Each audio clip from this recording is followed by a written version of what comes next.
Radio UNAM es un medio que promueve el diálogo, la diversidad y la libertad de expresión en un marco crítico y respetuoso. Los comentarios expresados a lo largo de su programación reflejan la opinión de quien los emite, mas no de la radiodifusora. La actualidad. La actualidad. La actualidad. La actualidad demanda cuidar nuestra salud. Estar informados es nuestra mejor herramienta. Hipócrates 2.0. Investigación y vanguardia en salud. Una producción de Radio UNAM y el Programa Universitario de Investigación sobre Riesgos Epidemiológicos y Emergentes. PUIRE. Hipócrates 2.0.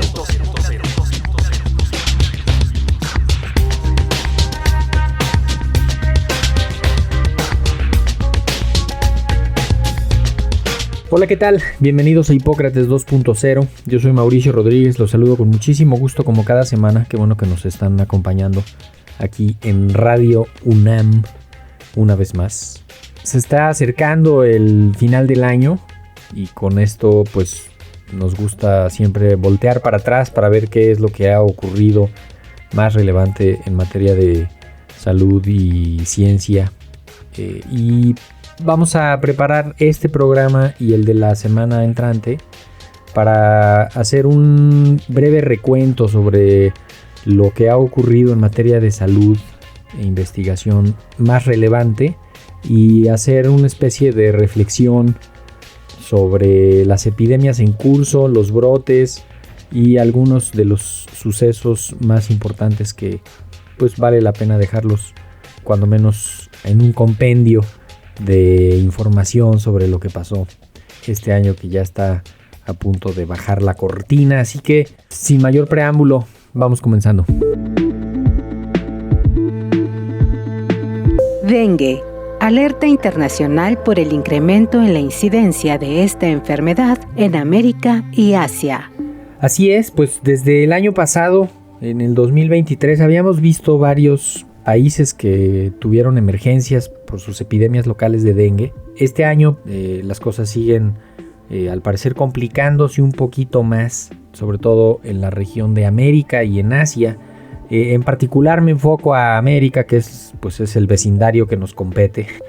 Todo empezó en febrero. Desde el 16 de febrero la Organización Panamericana de la Salud emitió una primera alerta epidemiológica por la situación que estaban viendo de dengue, sobre todo en América del Sur, que es donde en esa época del año es el verano y es cuando aumenta la actividad de esta y otras enfermedades transmitidas por vectores, que son las enfermedades transmitidas por picaduras de mosquitos. El dengue es una enfermedad causada por un virus que se transmite a través de la picadura de un mosco. Después, un poquito más adelante, en mayo, México emitió un aviso epidemiológico también para viajeros y para todas las unidades de salud, para estar pendientes del incremento del dengue que ya se estaba empezando a registrar en el país. El 24 de mayo la Organización Panamericana de la Salud emitió una segunda alerta epidemiológica por el aumento en los casos de dengue. Más adelante, el 7 de octubre, de nuevo, la Organización Panamericana de la Salud emitió otra alerta epidemiológica por el incremento en los casos de dengue. Ahora sí, ya a partir de lo que se estaba viendo, de lo que contribuyen los países del hemisferio norte, sobre todo la epidemia de dengue de México. México ha tenido una situación de dengue pues preocupante en lo que va del año. Se acordarán, uno de los primeros eventos que hizo el nuevo secretario de Salud y todo su equipo fue justamente avisar sobre un plan nacional para hacer frente a la situación por dengue. En los primeros días de octubre recién comenzaban con la nueva administración. En México tenemos un problema relevante con el dengue. Hemos tenido 502,000 casos sospechosos de dengue en comparación con los 244,000 del año pasado. Si bien los datos en cuanto a ya en los casos confirmados de dengue no han sido tan diferentes en comparación con el año pasado, sí tenemos una situación muy importante. Han habido 48,000, casi 49,000 casos que tienen dengue con signos de alarma o dengue grave, que son situaciones que ameritan hospitalización, vigilancia, pruebas de laboratorio, muy costosos, complejos y que significan una carga muy importante para la asistencia hospitalaria en el país, ¿no? Además, alrededor de 60,000 casos confirmados de dengue no grave. De cualquier manera, pues sí es una situación muy importante. Estamos teniendo estados con incidencias muy altas de dengue, que no las habían visto pues prácticamente nunca antes.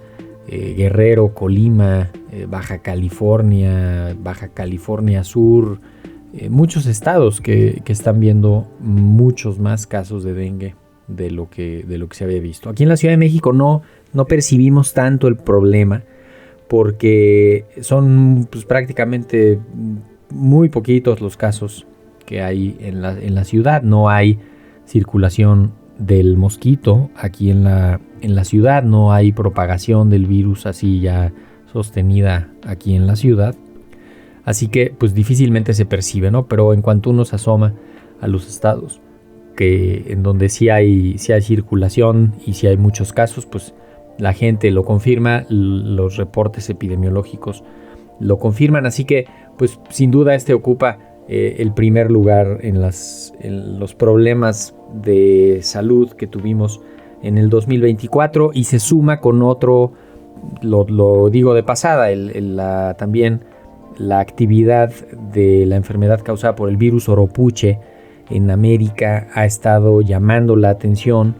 La Organización Panamericana de la Salud lleva 4 alertas epidemiológicas en la región para que pues, los países pendientes sobre la vigilancia del virus Oropuche, que pues para fines prácticos se parece mucho al dengue, no se complica tanto. Es transmitido por otro virus, por otro mosquito diferente, el Jejen, y en México han habido pues solamente avisos preventivos de viajeros para estar pendientes, y no se ha reportado ningún caso de esta enfermedad. De cualquier manera, pues en las islas del Caribe, en América Central y en América del Sur hay ya muchos casos y hay epidemias que pues se salen ya del comportamiento regular de este virus, que también son 2 enfermedades transmitidas por vector, por picadura de mosquitos, sobre las que hay que estar teniendo muchísima atención. Influenza H5N1. Continúa el avance de estos virus en entornos de salud animal y humana. Este año vimos un cambio en el comportamiento de los virus de influenza, sobre todo de los tipo H5N1. Antes les decíamos a estos como exclusivamente influenza aviar, ese es como el término que todos tendríamos presente. Y este año vimos ya muchos más reportes de los virus H5N1 en otros animales, no solo de aves, ¿no? O sea, no solo afectando aves, sino también lo hemos visto mucho afectando, sobre todo, ganado vacuno. En Estados Unidos, en particular, a partir de marzo empezaron a detectarlo en hatos de ganado. Hasta la fecha llevan 689 casos en animales en 15 estados. Es una situación ya delicada, ya hay, pues cada vez hay más retiros del mercado de varios productos que, aunque usted no lo crea, utilizan la leche cruda como si fuera un producto exclusivo y muy valioso, y han hecho pues varios retiros de estos productos en el mercado en Estados Unidos, de productos lácteos que implican leche de vaca, porque están contaminadas justamente con este virus. Se ha encontrado incluso restos del virus y su material genético en algunos productos lácteos, incluso pasteurizados. Todavía no termina de dimensionarse cuáles pueden ser las implicaciones de esto. La Organización Panamericana de la Salud emitió 2 alertas epidemiológicas por casos de influenza H5 en seres humanos, en junio y luego en octubre. ¿Se acuerdan? En junio tuvimos un caso de influenza H5N2 en humanos. No quedó completamente claro cuál había sido la fuente de exposición, una persona con muchas enfermedades que pues al ser ingresada a un hospital con complicaciones se encontró, además de todos los problemas que tenía, también una infección concomitante por este tipo de virus. Influenza H5 en Estados Unidos llevan 57 casos en lo que va del año. Incluso lo limitan así como a lo que va del brote a partir de marzo. Tienen identificada la exposición de las personas a ganado vacuno en 34 casos, a aves de corral en 21 y 2 que se desconoce. También Canadá reportó muy recientemente un caso de un adolescente que no quedaba claro exactamente cómo se había contagiado, había tenido una enfermedad muy grave. En el mundo van 79 casos de influenza H5 en lo que va del año. Entonces, pues esto va avanzando poco a poco. Lo hemos ido diciendo, hay que estar preparados para esto. En México se vigila la influenza a través del sistema Centinela y a través de una estrategia que hay de vigilancia también en el mundo animal. Esto implica muestreo de animales de producción, muestreo de animales de vida silvestre, estar muy pendiente de todo lo que pasa por las fronteras. Ahora que ha estado este tema del gusano barrenador y el mercado negro que hay de ganado, sobre todo de Centroamérica hacia México, pues nos hace pensar también qué podría estar pasando con influenza en el contexto del movimiento ilegal de animales, ¿no? Que pueda estar ocurriendo. Es un tema de la mayor importancia. Todos los planes de preparación pandémica voltean a ver en primerísimo lugar a los virus de influenza, así que pues hay que seguir viendo y hay que seguir leyendo lo que va a ocurrir con estos virus. Los siguientes meses son cruciales porque durante el invierno, además de que aumentan las infecciones respiratorias en general en las personas, ¿no?, en los seres humanos, hay un movimiento muy importante de aves migratorias de los países del norte del hemisferio hacia los países del sur del hemisferio, ¿no? En México recibimos muchísimas aves que vienen de Canadá y de los Estados Unidos, y ahí hay un riesgo pues latente de que puedan moverse con ellas los virus y se puedan generar brotes, contagios, sobre todo ahora que ya estamos viendo cada vez más frecuentemente que se afectan no solo las aves, sino también los mamíferos, todos los animales de las rutas migratorias, incluso de los zoológicos y de las granjas que se pueden contagiar a partir de las aves migratorias. Así que, pues sin duda un tema de la mayor importancia. En el año hicimos varios programas sobre este tema con el enfoque de la salud humana, con el enfoque de la salud animal. La doctora Valeria Annalise de la Facultad de Veterinaria nos contó varias veces sobre lo que iba pasando en los brotes en Estados Unidos con H5N1 en vacas, y pues vamos a seguirle la pista a este tema, así que pues por lo pronto ya quedó incluido en este recuento. Sarampión, se mantienen las alertas encendidas.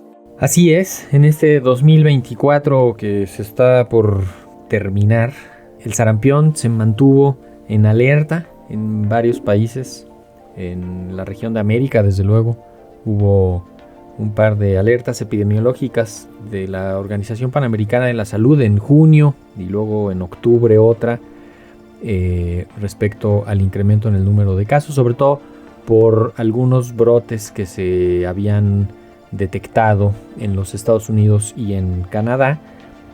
Desde el 8 de febrero más o menos, México hizo un aviso epidemiológico. Después, en marzo, se confirmó el primer caso importado en el país y se volvieron a hacer después algunos avisos epidemiológicos. En octubre hubo uno más. En total en México, en lo que va del año, llevamos 7 casos, que pues es un número bastante bajo. Se logró identificar a 6 por laboratorio, todos ellos casos importados, varios de ellos que tenían un vínculo y uno que se diagnosticó por vínculo epidemiológico.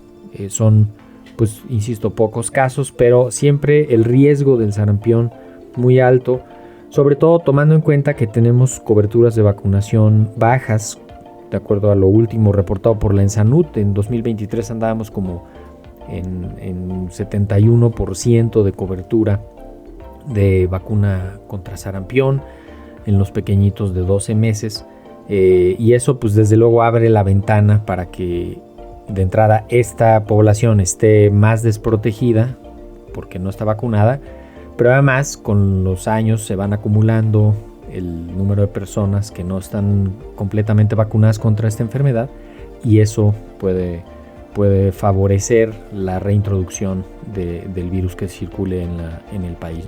También este año vimos que un reporte muy importante de la Organización Mundial de la Salud sobre sarampión, donde por ahí de octubre nos contaron que los datos de 2023 habían sido pues desastrosos en materia de sarampión. Estimaban alrededor de 10.3 millones de casos en todo el mundo, casi 107,000 muertes relacionadas con esta enfermedad prevenible por vacunación. En México tuvimos estos 7 casos y nada, no pasó a mayores.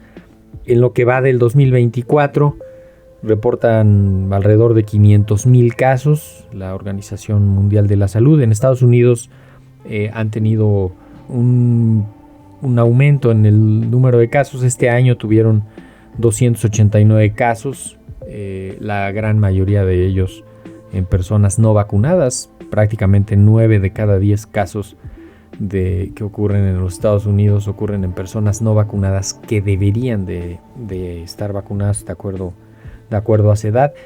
Entonces, pues el sarampión se mantiene como uno de los temas centrales de las enfermedades infecciosas que están reemergiendo, y tenemos que seguirle la pista. Hay que acordarse, esta enfermedad pues se transmite a través de gotitas respiratorias, de moco, saliva, contacto directo con los enfermos. Es una enfermedad difícil de diagnosticar, primero porque no hay mucha experiencia clínica. Los médicos han visto muy poquito sarampión en los últimos años.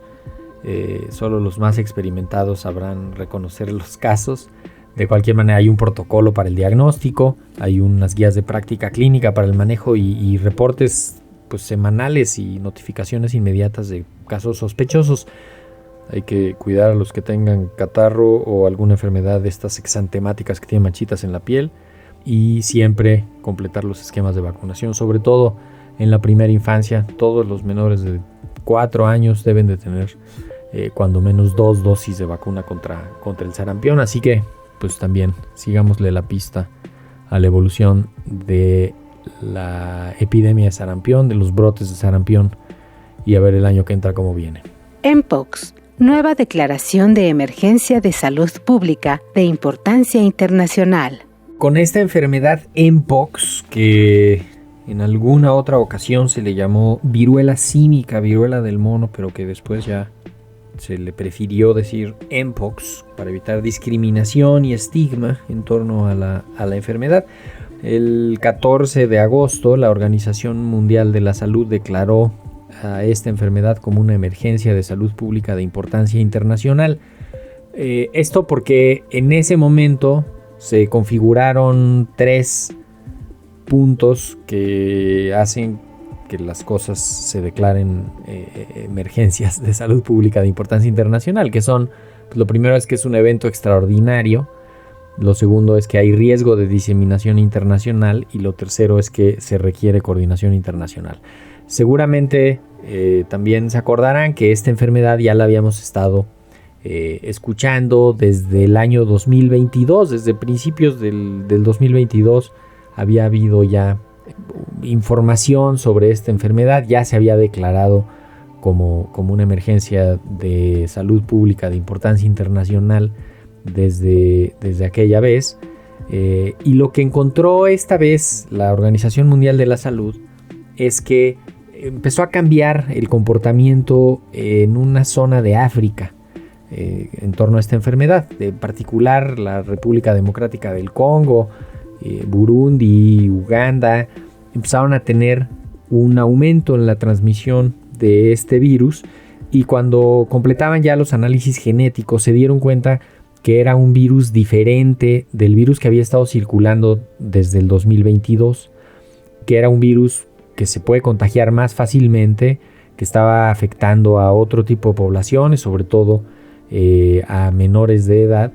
Y entonces, pues justamente se llega a esta declaración de emergencia porque pues era algo que no estaba contemplado, y el riesgo de diseminación internacional ahí en África y hacia el exterior pues es real y existe, y se necesita coordinación internacional. Así que pues desde el 14 de agosto está declarada esta segunda emergencia por Mpox. Y también en noviembre ya emitió un aviso de que uno de estos casos provocado por el nuevo virus de Mpox, que había sido el que estaba causando el problema allá en la República Democrática del Congo y en esa región, que ya se había encontrado en Estados Unidos. De cualquier manera, pues ante la declaración de la emergencia, y de hecho con todo lo que ya se tenía y se venía haciendo desde el 2022 con la declaración de la emergencia previa, pues también se había ya puesto en marcha pues todo un aparato para el diagnóstico, la referencia de los pacientes. En México pues hemos tenido muchísimos casos más o menos desde mayo del 2022 que se detectó el primer caso en aquella ocasión, y ahora a partir de agosto que se ha también detectado un aumento en el número de casos que siguen siendo del mismo virus que estaba ya desde antes. Seguramente se debe el aumento a que se está buscando más a propósito de la declaración de la emergencia, pero pues es una situación que tenemos que seguirla de cerca, y que pues el país tiene que seguir haciendo análisis genético de los virus, tiene que seguir informando a la comunidad y sobre todo pensando en las medidas de protección para las comunidades que están más afectadas, ¿no? En el año llevamos alrededor de 116 casos probables, 20 casos confirmados ya en las últimas semanas. De cualquier manera, es una situación que está más o menos bajo control, no es una alerta generalizada y hay que seguirle la pista. También hicimos un par de programas de esto porque pues cuando se declaró la emergencia pues había muchísimo interés de poner la información que había en ese momento al alcance de todos. Otras enfermedades infecciosas que cobraron relevancia durante 2024. Así es, pues no, estos 4 no son las únicas. Tenemos en el radar a muchas otras enfermedades infecciosas. Rabia, se confirmaron 3 casos de rabia humana en el país. Hacía mucho no teníamos tantos casos en un año. Varios de ellos son por animales silvestres, uno sí por un animal urbano. De cualquier manera, pues ahí hay que intensificar la protección con vacunación de los animales. También tosferina, ha habido varios avisos a nivel internacional de aumentos en los casos de tosferina. La tosferina es una enfermedad que es causada por una bacteria, se caracteriza por esa tos, por una tos como de perro, y es una enfermedad pues potencialmente grave, sobre todo en los más pequeñitos, en los menores de 6 meses, que puede llegar a causarles un problema respiratorio muy importante. Es una bacteria difícil de controlar porque pues, la puede traer la gente ahí sin que le cause mayor molestia a cualquier edad, y se anda pasando de los chiquitos a los grandes, de los grandes a los chiquitos. Entonces hay una situación de tosferina difícil de controlar. La tosferina grave sobre todo se previene con la vacunación, en la vacuna hexavalente, después en la vacuna DPT que se les pone a todos los pequeñitos en algún refuerzo, después a la vacuna TDAP que se pone en el embarazo y en la edad adulta. Y en México hemos tenido pues un comportamiento digamos más intenso de la tosferina este año. En lo que va del año llevamos 397 casos que cuando ya se ven en el canal endémico, le llamamos, que es como vamos viendo el comportamiento de las enfermedades, y vemos que hay desde abril un aumento en la incidencia de tosferina más o menos importante, y a partir de agosto ya en niveles pues prácticamente epidémicos que hay que irle siguiendo. Esto se detiene con prevención, con diagnóstico y desde luego pues ver que no haya casos graves y prevenirlos con la vacunación de todas las edades que necesiten tener esta protección. Además de estas, pues también vimos cambios ya en el comportamiento de la influenza estacional y el COVID. Se están ahí ya peleando el espacio. Vimos más casos de virus incisional respiratorio, incluso la introducción de 2 vacunas para esta enfermedad. También un resurgimiento importante de la tuberculosis después de la pandemia. El COVID la había ahí desplazado como el principal agente patógeno de enfermedades respiratorias, pero ya ahora empieza a regresar y a cobrar su vigencia y su lugar la tuberculosis, sobre todo la tuberculosis resistente. También en materia de resistencia antimicrobiana vimos algunos anuncios importantes, quizá nada más de destacar una bacteria causante de infecciones respiratorias, de infecciones de la piel, que se llama Klebsiella, donde se advirtió ya de algunos casos y de aislamientos clínicos de unas Klebsiellas con niveles de resistencia muy altos. En julio la Organización Mundial de la Salud puso ahí una especie de alerta para esto.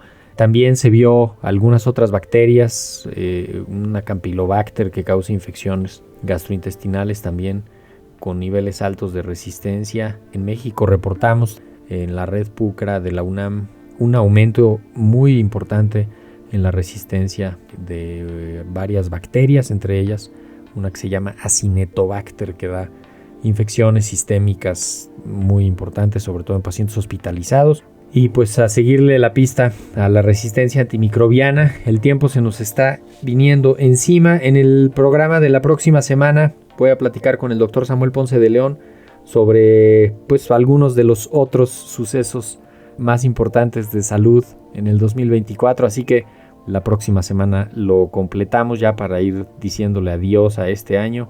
Yo soy Mauricio Rodríguez, esto fue Hipócrates 2.0, muchísimas gracias por habernos escuchado. Quédense ahorita un ratito más acá en Radio UNAM. Hipócrates 2.0 es una producción de Radio UNAM y el Programa Universitario de Investigación sobre Riesgos Epidemiológicos y Emergentes, PUIRE, coordinado por el Dr. Samuel Ponce de León. Te esperamos la próxima semana. Hipócrates 2.0 Radio UNAM. Experiencia sonora.